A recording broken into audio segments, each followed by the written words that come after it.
सदन कसाई बचपन से ही भगवान नाम में डूबा रहता था। भले ही वह मांस बेचकर घर चलाता हो, पर मन से वह हिंसा से दूर था। भीतर में तो उसके हरि का नाम लगातार चलता रहता था। एक दिन एक साधु उसकी दुकान के सामने से गुजरे। उनकी नजर शिला पर पड़ी। वो समझ गए कि यह साधारण पत्थर नहीं है, बल्कि स्वयं शालग्राम भगवान है। साधु को मन में कष्ट हुआ कि भगवान मांस तौलने वाली जगह पर है, तो उन्होंने सदन से शिला ले ली। सदन ने बिना संकोच के दे दी। उसे तो ये सामान्य पत्थर ही लगा। साधु ने कुटिया पर ले जाकर शालग्राम की विधिवत पूजा की। पर भगवान को न तो मंत्रों की जरूरत है, न ही विधि की। वे प्रेम की भूखे है। रात में भगवान ने स्वप्न में साधु से कहा, तो मुझे यहाँ क्यों ले आए? मुझे तो अपने भक्त सदन के घर में ही सुख मिलता था। जब वह मुझे तौलने के लिए उठाता था, उसके शीतल स्पर्श से मुझे बहुत आनंद आता था। जब वह ग्राहकों से बात करता था, तो उनके शब्द भी मेरे लिए मधुर स्तोत्र जैसे थे। और जब वह मेरा नाम लेकर कीर्तन करता, नाचने लगता, तब आनंद से मेरा रोम रोम पुलकित हो जाता। तो मुझे वहीं पहुंचा दो। मुझे सदन के बिना एक पल भी चैन नहीं है। सुबह होते ही साधु बाबा शालग्राम को लेकर फिर सदन के घर लौट गए और उन्हें सब कुछ बता दिया। जब सदन को पता चला कि वह पत्थर नहीं स्वयं भगवान थे, तो वह बहुत पछताए। मन ही मन बोले, प्रभु क्षमा करो, मैंने आपको अपवित्र मांस के तराजू का बाट बनाकर रखा। अब उन्हें अपने व्यवसाय से घृणा हो गई। वे शालग्राम को साथ लेकर पुरुषोत्तम क्षेत्र श्री जगन्नाथपुरी की ओर निकल पड़े। रास्ते में एक गांव में वे एक घर ठहरे। घर में एक स्त्री पुरुष रहते थे। वह स्त्री चरित्रहीन थी। उसने रात में सदन पर बुरी नजर डाली और उनके पास आ गई। अनेक प्रकार की अश्लील चेष्टाएं करने लगी।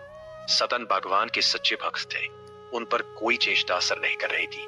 वे विनम्रता से उठे और हाथ जोड़कर बोले, माता आप मेरे बच्चे के समान है, कृपया मेरी परीक्षा मत लीजिए। उस पर भी वह नहीं मानी। तब वहां स्त्री छला गई, अंदर गई और अपने सोते हुए पति का सिर काट दिया।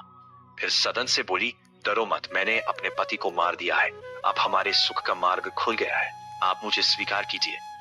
सदन भय से कांप उठे। जब लोगों ने उसकी बात सुनी, तो वे सब इकट्ठा हो गए। उसने सबको बताया कि सदन ने ही उसके पति की हत्या की है। गांव वाले सदन को बुरा भला कहने लगे। कुछ ने मारा भी, पर सदन ने कोई सफाई नहीं दी। मामला न्यायाधीश के पास गया। सदन चुपचाप अपने प्रभु की लीला देखते रहे। कोई अपराध सिद्ध नहीं हुआ, लेकिन फिर भी उनके दोनों हाथ काट लिए गए। खून बहने लगा। सदन को लगा ये भी भगवान की ही कृपा है। उन्हें अपने स्वामी पर जरा भी रोष नहीं आया। वे भगवान नाम का कीर्तन करते हुए जगन्नाथपुरी की ओर बढ़ चले।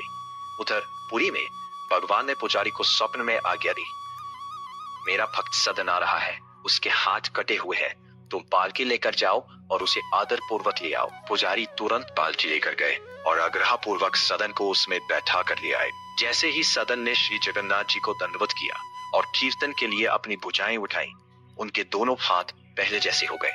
प्रभु की कृपा से हाथ तो ठीक हो गए, पर मन में ये जिज्ञासा बनी रही कि वे कटे ही क्यों। भगवान के राज्य में कोई निर्दोष दंड नहीं पाता है। रात में स्वप्न में भगवान ने फिर समझाया, तुम पिछले जन्म में काशी में एक सदाचारी विद्वान ब्राह्मण थे। एक दिन एक गाय कसाई के घेरे से भागी जा रही थी। उसने तुम्हें पुकारा। तुम कसाई को जानते हुए भी उस भयभीत गाय के गले में अपने दोनों हाथ डालकर उसे भागने से रोक लिया।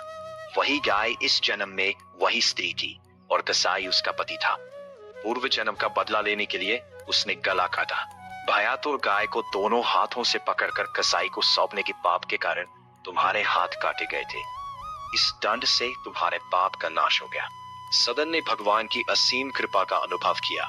वे भगवत प्रेम में विह्वल हो गए। बहुत काल तक नाम कीर्तन, गुणगान और भगवान के ध्यान में लीन रहते हुए उन्होंने पुरुषोत्तम क्षेत्र में निवास किया और अंत में श्री जगन्नाथ जी के चरणों में देह त्याग दी और परम धाम को प्राप्त हुए। जैसे सदन ने अपने प्रभु के चरणों में अपना शरीर छोड़ा, वैसे ही उनके जीवन की यात्रा पूरी हुई। एक ऐसा भक्त जो जन्म से कसाई था, लेकिन मन से पूरी तरह हरि का हो गया। यही उनकी कहानी का सार है। प्रेम सर्वोपरि है।